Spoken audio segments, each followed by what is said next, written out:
एक सामान्य कार्यकर्ता आणि एक परिवार म्हणजे भारतीय जनता पक्ष हा आमचा परिवार आहे, कुटुंब आहे. म्हणून एक कुटुंबातला एक कार्यकर्त्याला स्थान कसं बळकट द्यायचं हे धीरज घाटे अध्यक्ष साहेबांनी माझ्या माध्यमातून एक झोपडपट्टीतल्या वस्ती भागातल्या तळागाळातल्या कार्यकर्त्याला पुणे शहर शासकीय योजना आघाडीच्या माध्यमातून काम करण्याची चांगली संधी दिलेली आहे माझ्यासारख्या कार्यकर्त्याला.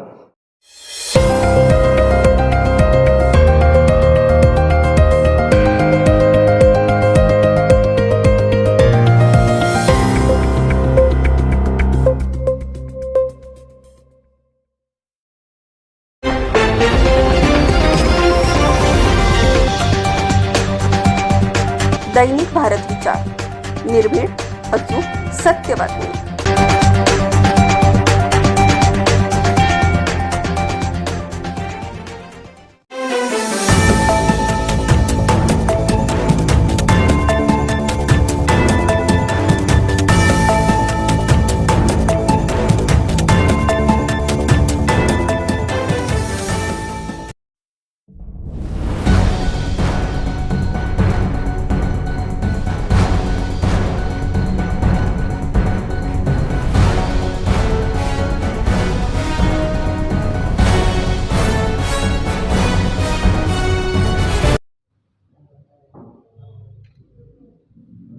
भारतीय जनता पार्टीचा भारतीय जनता पार्टीचा. तर नमस्कार मित्रांनो, दैनिक भारत विचार न्यूज चॅनलमध्ये मी संपादक दत्ता हजारे आपणा सर्वांचे खूप खूप स्वागत करत आहे. आज मी आलेलो आहे भारतीय जनता पार्टी पुणे शहर यांच्या मुख्य कार्यालयात DP रोडला आहे. या ठिकाणी आपल्याला जे धीरज घाटे साहेब शहराध्यक्ष त्यांनी आपले जुने नेते आहेत, आपले जुने कार्यकर्ते आहेत, श्री गणेशजी शेर्ला साहेब. गणेशजी शेर्ला साहेब हे तळागाळातून येतात. तळागाळातले जनसामान्यांचे प्रश्न घेऊन ते पुणे मनपामध्ये म्हणा किंवा शासकीय योजनामध्ये सत्ता कारभार करतात. त्यांच्या कुठंतरी या अनेक वर्षाच्या संघर्षाला कुठेतरी आता न्याय मिळालेला आहे असं आपल्याला दिसतं आहे. शहराध्यक्ष धीरज घाटे साहेबांनी त्यांना नुकतीच एक पद दिलेलं आहे. त्या पदाचं नाव आहे शासकीय योजना प्रमुख पुणे शहर. या पदावर त्यांना नियुक्ती केलेलं आहे. त्यांच्याशी आपल्याला चांगला संवाद साधायचा आहे. चला मित्रांनो, गणेश शेर्ला साहेब आपलं खूप खूप स्वागत आहे आमच्या चॅनलवर. आपल्याला जे आता पदभार भेटलेला आहे शासकीय योजना प्रमुख पुणे शहर पदावर, शहराध्यक्षांनी आपल्याला पदभार स्वीकारलेलं आहे. आपल्याला काय भावना आहे व काय वाटतंय?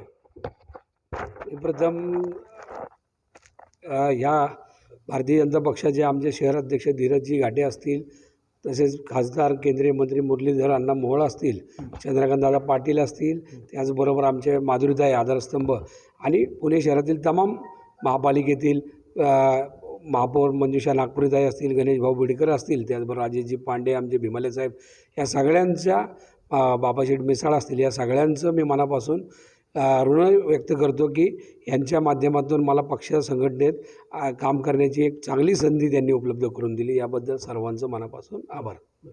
सर, आता मुख्य प्रश्न करतो मी. आपल्याला पुणे शहरामध्ये जे पुण्याच्या बाहेरून लोक येतात, स्वारगेट, पुणे स्टेशन, म्हणजे काय पुण्यातले मेन स्टेशन आहेत, म्हणजे 3 स्थानक आहेत.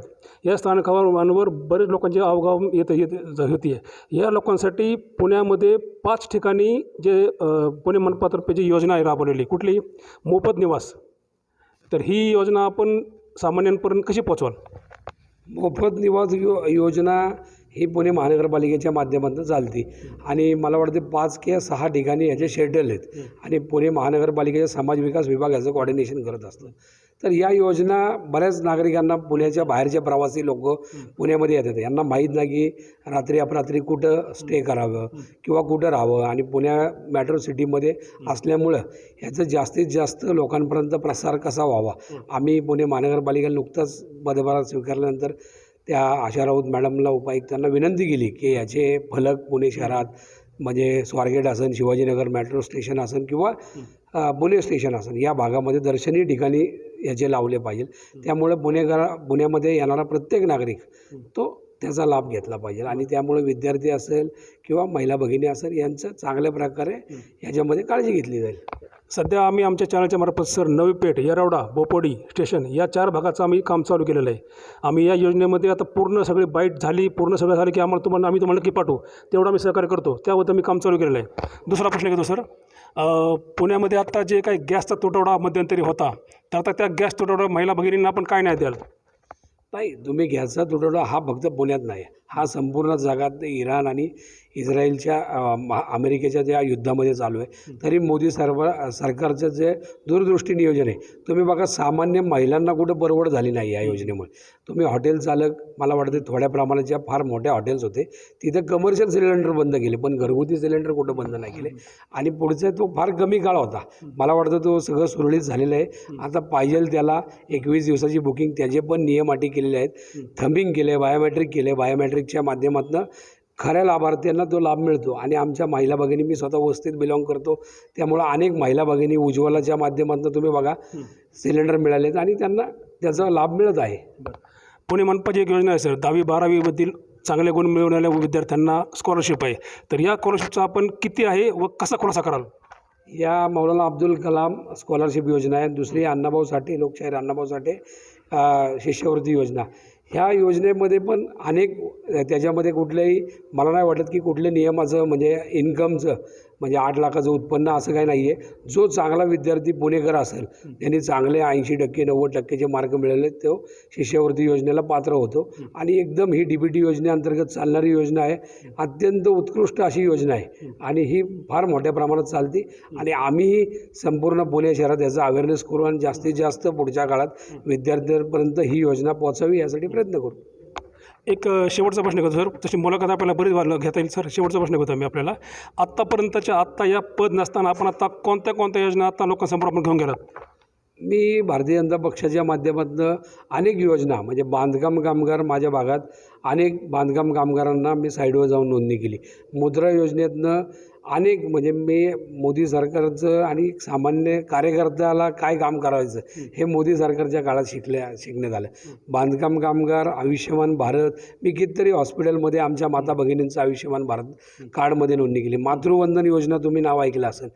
यांना मुलगा जन्माला आला तर मुलगी जन्माला आली तोपासून जी योजना सुरू होती तर ती वयोवृद्ध होस्तर म्हणजे राष्ट्रीय ज्येष्ठ नागरिक पेन्शन योजना, अटलजींची पेन्शन योजना पोस्टातनं मिळते, सुकन्या समृद्धी योजना, तुम्ही सगळ्यात प्रसिद्ध योजना लाडकी बहीण योजना. महाराष्ट्र सरकारने जवळजवळ 16 मला वाटतं, आता त्याची संख्या मला सांगता नाही ना, पण भरपूर महाराष्ट्रामध्ये लोकप्रिय झालेली योजना लाडकी बहीण योजना. अनेक योजना, बेटी बचाव बेटी पढाव असेल, तुम्ही स्टार्टअप मेक इन इंडिया असेल, बऱ्याच योजना तळागाळात. आणि इतक्या योजना, तुम्ही सूर्यघरचं योजना बघा, तर पहिली योजना असेल सरकार तुम्हाला वीजसाठी सबसिडी देते.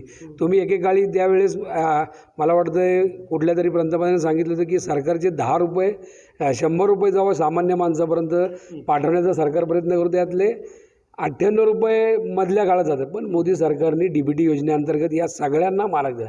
कार्यकर्त्यांना जितके योजना माहीत नसतात तिथे नागरिकांना येतात. आता कालचा एक छोटासा प्रसंग सांगतो. एक माता भगिनी माझ्याकडे आली आणि माता भगिनी आल्यानंतर मला म्हणली की मला 10,000 मिळालेत, मोदी साहेबांनी दिले. तर नंतर मला अजून 25,000 हवेत. तर मी माहिती घेतली तर त्याच्या हातात कार्ड होतं, त्याच्यावर मोदीजींचा फोटो होता. त्या मोदीजींच्या फोटो लिहिलं स्वनिधी योजना. ही योजना काय आहे, सामान्य पथारी व्यावसायिक आहे जो कोविडमध्ये घरी व्यवसाय नाही करता आला त्याला, मग त्यांनी काय केलं, साधे 10,000 बँकेत फक्त आधार कार्ड घेऊन गेल्यावर ही योजना आहे. त्या योजनेअंतर्गत त्यांना 10 मिळाले. त्या माता भगिनींनी कोविडनंतर व्यवसाय बंद केला होता, त्या 10,000चं भांडवल केलं, आता 25 मिळाले, 50 मिळत आहेत पुढच्या काळात. आमच्या निर्मला सीतारामन केंद्रीय मंत्री आहेत, त्यांनी सांगितलं पुढच्या काळात जे पथारी वेंडर आहेत ह्यांच्यासाठी 5 लाखापर्यंत योजना आपण करू. कित्येक लाभार्थी महामंडळ आहेत. तुम्ही महाराष्ट्र सरकारचे देवेंद्रजींच्या इतक्या महामंडळ देवेंद्रजीच्या काळात होते तेवढ्या महामंडळ कुठल्याही सरकारच्या काळात नाही. इतक्या योजना आहेत की फक्त सामान्य लाभार्थ्यांनी पुढे येणे आणि लाभ घेणे, आमची टॅगलाईनच आहे, पुढे या लाभ घ्या. त्याच धर्तीवर आम्ही काम करू. सर, आपण स्वारगेटच्या जवळ राहता. स्वारगेट भागात आपला हा म्हणजे खूप हे आहे. स्वारगेटला मी पाहिलं सर, NCMC कार्डसाठी वयोवृद्ध लोकांना म्हणा, बऱ्याच लोकांना तिथं लाईन लावायला लागत आहे, अक्षरशः भांडणं होत आहे, तिथे कंट्रोलर नाही तिथे. काय आपण यापुढे पाठपुरावा कराल? याच योजनेसंदर्भात आम्ही नुकताच बैठकीत विषय झाला आमच्या सगळ्यांचा. ज्येष्ठ नागरिकांची परवड होती, बसायला तिथं व्यवस्था नाही आहे, तर पुढच्या काळात त्यांनी ते वेंडरशिप 30,000ची त्यांनी केलेली आहे की NCRचं DCचं कार्ड मिळेल 30,000 वेंडरशिप. आम्ही त्यांना एक पत्र देतो आहे उद्या परवा की CSC सेंटरखाली त्यांनी नोंदणी करावी. कारण प्रत्येक नवीन एजन्सी येणार आणि प्रत्येक नवीन लोकांना देणार तर सामान्य लोकांना लाभ कमी आणि परवड जास्त. आणि नोंदणी फी त्यांनी 198 रुपये ठेवली किंवा 2 रुपये ॲक्टिवेशन फी. ह्या सगळ्या जाचक अटीमुळे सामान्य जो प्रवासी आहे तो त्या प्रवासापासून मुक्त आहे. त्यामुळं पुढच्या काळात CSC सेंटर असतील किंवा आपले पोस्टाचे कर्मचारी असतील यांना त्याचे अधिकार द्यावे. ह्याबद्दल आम्ही आमच्या माधुरीताई त्या खात्याच्या मंत्री आहेत त्यांना आजच सकाळी त्याबद्दल सांगितले. पुढच्या काळात ती सुरळीत दिसेल तुम्हाला. वयोवृद्ध लोकांसाठी ज्या योजना आहेत त्या वयोवृद्ध लोकांपर्यंत पोहोचत नाहीत सर. वयोवृद्ध लोकांना काही लोक त्यांची मुलं अमेरिकेत गेलेले आहेत, कुठे इकडे तिकडे गेलेले आहेत. तुमचा भाग तसा सोसायटी पार्क हा सगळं पाहतो आम्ही मंगळपेठ वगैरे भागात. तर वयोवृद्ध लोकांना औषधांचा कमतरता जाणवतो आहे. त्यांना म्हणजे सेवा नीट पुरवता येत नाही, ते दवाखान्यात जाऊ शकत नाहीत. जसे मोदी साहेबांची जी योजना आहे जेनेरिक औषधं पोचले पाहिजेत, आयुष्यमान कार्ड वगैरे, तर ह्या गोष्टी थोडासा खुलासा मला थोडंसं सांगा. आपण वयोवृद्ध आता तुम्ही तर फक्त त्यांना औषधं नाही पोचत पण तांत्रिक अडचणी काय होती, थंबिंगचा प्रॉब्लेम येतो. आधार कार्ड जनरेट करायला गेल्यानंतर बोटं त्यांची उमटत नाही किंवा डोळ्यांची धार कमी झालेली असते वयामुळं. तर याबद्दल आम्ही आता कलेक्टर साहेबांशी भेटून याबद्दल काय ज्येष्ठ पुणे ही पेन्शनर सिटी आहे त्यामुळं इथल्या ज्येष्ठ नागरिकांना लोकांना अजून काय सुविधा येतील आणि एक खिडकी योजना अंतर्गत त्यांना सगळ्या योजना एका ठिकाणी मिळायला हव्यात यासाठी पाठपुरावा करून त्यांना न्याय देण्याचा प्रयत्न करू. बांधकाम कामगारांना सर आपण मध्यंतरी आम्ही ऐकले की किट वाटलेत आपण, त्याविषयी थोडक्यात सांगा. आम्ही बांधकाम कामगार ही अत्यंत चांगली महाराष्ट्र सरकारची योजना आहे. जो असंघटित कामगार आहे तो एकत्र आणून महाराष्ट्र सरकारने त्याबद्दल त्यांना लग्नासाठी असतील किंवा शिक्षणासाठी असेल किंवा त्यांच्या घरोपयोगी वस्तूंचा फार आणि त्यांचं सेफ्टी किट सगळ्यात महत्त्वाचं. बाकीचं साहित्य तर ठीक आहे औषधं वगैरे, पण त्यांनी जिथं काम करतो त्याला अवजार परिपूर्ण हेल्मेट त्यांना बूट शूज हे कोणीच नाही हे देवेंद्रजी विचार करू शकतात. तर त्यांनी तो विचार करून तळागाळातल्या बांधकाम कामगारांना ह्या संच मोफत दिलेला आहे. तर त्याबद्दल ही अत्यंत चांगली योजना आहे. माझ्या भागात संपूर्ण पुणे शहरात सगळ्यात जास्त लाभार्थी पुढच्या काळात अजून मोठ्या प्रमाणात घडवण्याचा आम्ही प्रयत्न करू. थांबतो मी सर, तर पण मला विचारू वाटतं सर प्रश्न, कामगारांमध्ये आपण झगडताय सर, सगळ्या योजना आपण राबवताय लोकांना वगैरे वगैरे सर, पण जी कामगारांची जे पोषण आहाराचा जो प्रश्न आहे सर, आधीच्या सरकारने केलं होतं शिवभोजन 10 रुपयात जेवण, तर कामगारांना हे परवडण्यासारखं आहे सर. ती योजना आत्ता कुठं दिसत नाही सर पुणे शहरामध्ये. तर ही योजना कामगाराचा आवाज आहे सर, ही योजना पुढं पुनर्जीवित व्हावी व सगळ्या ठिकाणी हिचा प्रसार व्हावा. नाही, ही योजना तुम्ही बघा, योजना कागदावर असतात. तुम्ही त्या शिवभोजन थाळीला आमचं काय, आमच्या सरकारने ते पुढं ठेवलंच का, पण त्यांच्या पुढच्या काळात त्याच्यापेक्षा चांगल्या योजना, आता तुम्ही लाडकी बहीण योजना, खरा माता भगिनी जे आपल्या महाराष्ट्रात राहणार आहेत त्या माता लाडक्या बहिणींना त्यांना योजना, आत्ता बावनकुळे साहेबांनी नुकतीच नवीन योजना जाहीर केली की 11 महिलांचं महिला बचत गट असून त्यांना 2.5 एकर जमीन देणं. महसूल विभागामध्ये एवढे निर्णय घेतले. शिवभोजन थाळी म्हणजे तुम्ही बघताल आत्ता FDIनी बरेचशा स्वच्छतेबद्दल कारण, तर शिवभोजन थाळी चांगलीच होती. पुढच्या काळामध्ये आमच्या सरकारने 6 महिने टिकवले, पण त्याच्यामध्ये त्या तांत्रिक अडचणीमध्ये ते सगळे होते. फक्त दिखावा धंदा आमचं देवेंद्रजी असतील किंवा हे करत नाही, हा पण खऱ्या मायक्रो लेवलच्या अंत्योदय जो लाभार्थी त्यांच्यापर्यंत पोचण्याचा प्रयत्न करतो. आणि आम्ही फक्त जेवण्याला वगैरे नाही, पोटाची गळगी वगैरे नाही, ह्याच्या पलीकडे जाऊन त्यांना स्टार्टअप योजनेतनं त्या युवकांना प्रोत्साहित करून रोजगार निर्मिती करून देतो आणि त्याला दोन्ही पायावर उभं करतो आम्ही. त्यामुळं अनेक माता भगिनींना आम्ही बचत गटाच्या माध्यमातून असेल बाकीच्या संघटित क्षेत्रातल्या त्यांना मोलकरीण कामगारची योजना अनेकांना एकत्र आणून आम्ही चांगल्या प्रकारे त्यांना सबळ करण्याचा प्रयत्न करतो आहे. खूप खूप धन्यवाद सर. गणेश शर्मा साहेबांनी खूप चांगला संवाद साधलेला आहे. त्यांच्या या ज्या पदाला आपण नक्कीच दाद देतो आहोत. त्यांनी असंच याच्या आधी त्यांनी पद नसताना काम केलेलं आहे. त्यांनी जनतेची खूप चांगल्या प्रकारे सेवा केली आम्ही पाहिलेलं आहे. इथून पुढं ते आता त्यांना पद आलेलं आहे, पॉवर आहे त्यांना, साहेबांचा वरून म्हणजे हे आहे मार्गदर्शन आहे त्यांना. या इथून पुढच्या काळाला त्यांना नक्कीच यश प्राप्ती लाभो व आम्हीही त्यांचा पाठपुरावा घेणार आहोत. इथं आम्ही थांबणार नाही आहे. साहेबांचे जेव्हा 100 दिवसाचं आम्ही लेखाजोखा घेणार आहे. साहेबांनी 100 दिवस काम केलं. साहेब आम्हाला तुमचा एक परत आम्ही मुलाखत घेणार आहे. आपण दुसऱ्या पार्टमध्ये त्यांना 100 दिवसानंतर भेटणार आहोत. साहेब तुमच्या कार्याला नक्की शुभेच्छा देतो. आम्ही इथं थांबतो. कॅमेरामन दिनसह संपादक दत्ता हाजरे, धन्यवाद. ओके.